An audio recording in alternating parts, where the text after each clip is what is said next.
So, a fun fact about me, I used to have depression in middle school. So, I filmed my crash out video a couple days ago. Hi, my name is Sophia. I did that. And I didn't have until middle school. I said that. And I'm having it again. I don't know why. I'm scared. I don't have anything else to say really because I've just been filming these off dome right before I go to sleep. Right before I go to sleep. For a while, you know what I mean? Time is a relative thing. But I just wanted to express this because I don't know. I feel as if whenever mental health is talked about, there's a fear of things being, I don't know, ruining your life. And just that constant presence, and you want it to go away permanently. You as a human being, you don't like being inconvenienced by yourself, right? And the fact that it came back, and honestly, the only thing that made it go away in the first place was me getting diagnosed for ADD. It makes me scared because it means I don't know how to handle it. I don't do things that make me happy as much as I used to like 6, 7 months ago. I don't enjoy things as much as I used to. You know what I will enjoy? Hello Kitty Island Adventure. This isn't sponsored. This isn't an ad, by the way. But that bitch is coming out on physical for the Nintendo Switch on March 25th. I have it marked on my calendar. I'm going to purchase it. I'm going to lose so much of my life to it. And actually, you know what? I'll gain something. I'll gain a little bit of temporary happiness. Happiness, whatever. But it won't cure it. And I don't know if I have depression, like as me, myself, permanently, or it was kickstarted by something.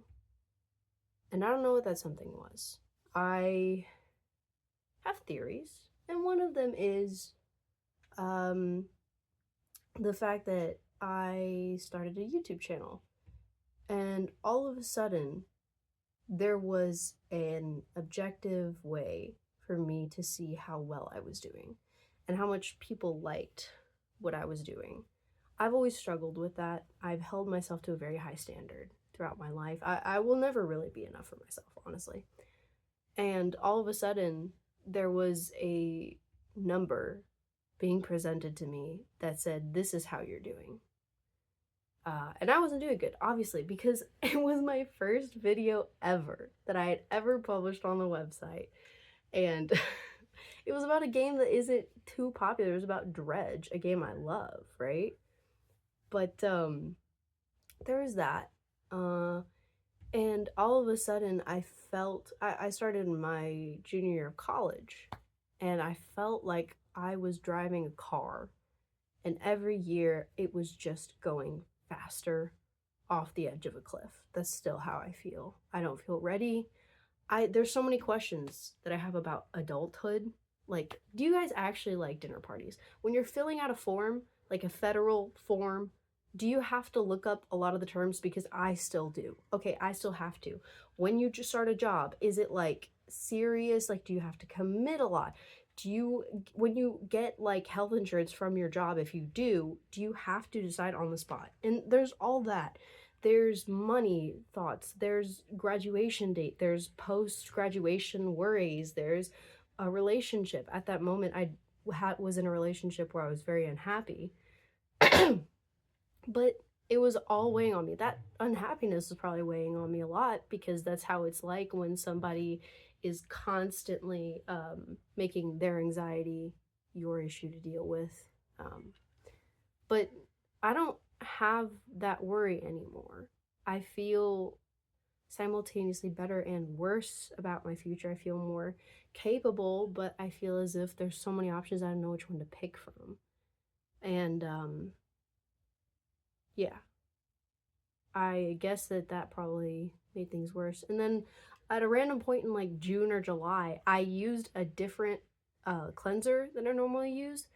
And I think because I was so like stressed and stuff, that just like kicked everything off, and my skin has never been worse. You want a close up? Look at this shit.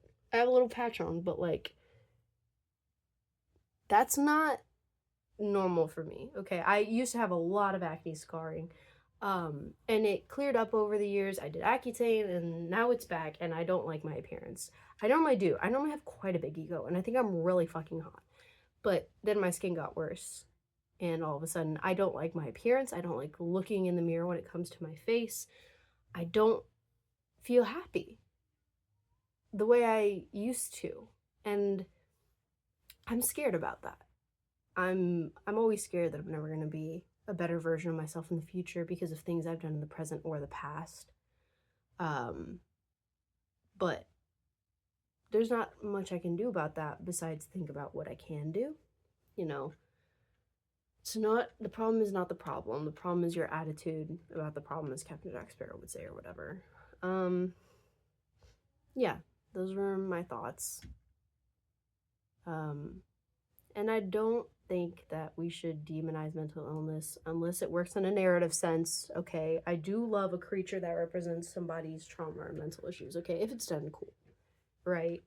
Um, and you know, I don't want to hate myself for my brain. You know, it's not its fault. It's just because of, you know, how the cookie crumbles. You know, that's how my brain crumbles with the lack of Hello Kitty Island Adventure on physical for Switch. Yummy in my tummy. But you know what? I think there was a lot of good things that happened because I started a YouTube channel. You know, this will be an origin story, but I started a YouTube channel because I was tired. I did it because I wanted to be the person that I wanted to see, right? I love video essays. I really like content about video games. I love video games and movies and media analysis. I love the whole lot of it. And a lot of it is made by people who have very slick editing styles because they have editors do it, and they normally don't insert their personality into things. My door keeps closing because the wind is so intense. I'm just gonna do that. Thank you. They don't insert their personalities into it. It's not really entertaining, you know. The information itself is entertaining, but it's not presented in an entertaining way, right? And also, in the video game sphere, there aren't as many women as, like, the central people that you'll see a lot. If you look something up about Bloodborne, for example, if you look something up about, like, pretty much any video game, you're not gonna get a lot of woman content. I don't like the fact that my ring light shows here. I love wearing glasses and sunglasses, but, like, it's so sad. I'll just say it like this. And that bothered me because I love women, okay? I'm bisexual. I love a good woman, but I also love a good man, and only one man, and his name is Vinny, and I love him so much. But it struck me how much the perspective of women, and, like, Hispanic women personally, really, that absence impacts a sphere. And it was because of one video essay about Bloodborne. I bring up Bloodborne. I haven't played it. I'm not too familiar with it. Most of my knowledge is from this video essay called Visceral Femininity. The channel name I cannot remember. And it was there was a theory brought up how in Bloodborne, there's this whole thing about ascending to godhood, and to do that you need eyes on the inside, right? And these guys, like the male scholars and stuff of Bloodborne, were like, oh, well, we'll put eyeballs inside our heads surgically, or inside their bodies somehow. I cannot remember again. I'm not familiar with it. And the creator of that video, she brought up the idea, well, every time that humans have managed to ascend to godhood in the Bloodborne series, in, like, the true ending and stuff, it's because of pregnancy. And, you know, new life through pregnancy in some way. And so many people in the comments were like, oh my god, that's such a good point. Eyes on the inside, literally like you're forming a baby, right? And I was like, oh my god, that's so interesting. And so many people were like, nobody else has brought this up. And it was so sad because I was like, we're depriving ourselves of this very interesting perspective, which could, you know, not even, like, directly, like, benefit the games in some way, but it's somebody whose perspective deepens your understanding of a narrative, right? Or provides this new perspective you haven't even thought of, okay? I don't know. It's just, that really changed my perspective, and I was like, man, I want to be able to make videos like that. I want to be the person that brings up a theory or just my own thoughts on a game or anything that hasn't been heard before. You know, I want to say that for other people so that they don't have to wait around and think about it in silence, right? Or just to provide a space for people to talk about that stuff. I want to be somebody that you look up to, that you say, this is somebody unique, somebody doing something new. I don't know. So that was the idea. I also just love creating stuff. I love making videos. I hate clipping down stuff. I like editing and throwing stuff around, but I hate the monotony of clipping things down. I hate the monotony of finding images. Like, it really bothers me. And it takes up so much time. So, but I love writing scripts. I love directing. I love, you know, being in front of a camera. I love every aspect of this process. Yeah, I think I have a decent personality. I think people like to hear me talk sometimes. So, but the other reason why I specifically made my YouTube channel the way it is, editing style. A lot of video essayists have a very boring editing style. I'm specifically thinking of like The Right Opinion and Turkey Tom. Specifically, I'm thinking of them as examples. I watch their content. I don't think they're bad, but they're the example I'm going to use. It's a very slick editing style. You obviously have somebody that is very experienced in it, but it feels so generic and detached in some way. Again, I like these people. I just don't like their editing styles, right? And that's because, you know, it's a lot of stock footage. It's a lot of just the necessary information, and it's presented in, you know, the blurry background. We're talking, you know, I'm thinking specifically of this one effect where you get like the YouTube home feed and it's like blurred out and it's scrolling past the screen, right? And it's just so, I see it everywhere and it bores me because I see it everywhere. It feels so impersonal. You could replicate this style and apply it to a billion other channels and they're all the same.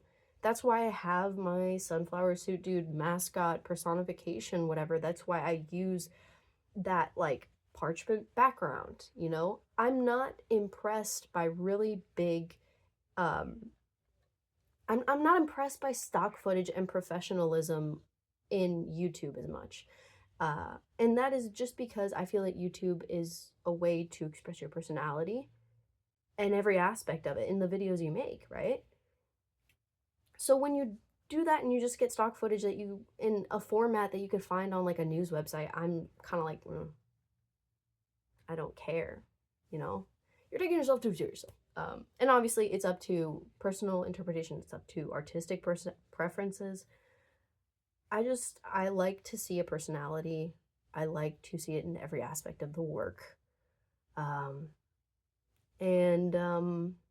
not impressed by slick editing in this specific way. I'm not impressed by its semi-professionalism because I can edit that and I just kind of see it as a lot of work that doesn't need to be done because of the reasons I expressed. Again, it's up to personal interpretation. It's up to what you want to do. I'm explaining that's why I made my channel the way it is. And I'm not where I want to be with my channel because I have been cursed. I have been depressed. I have been sabotaged by the universe. And that's why I'm recording these, you know, really quick, unedited before I go to sleep. I don't know. I want to come out with videos. I have the ideas. They're sitting in my head. They're sitting in my hard drive. They're sitting in Google Docs. The Art of Revenge script. It is already like 16 pages and it's going to be fantastic. I'm so hyped for it. I can't get myself to write it. It sucks. And I feel like I'm stupider because I can't do the thing. But yeah. Yeah, I got really personal here. That's my bad. But yeah. Hope you enjoy. Watch my thingy that I did yesterday about Blasphemous and Hollow Knight because I love Blasphemous so much. And I didn't really like Hollow Knight. But yeah.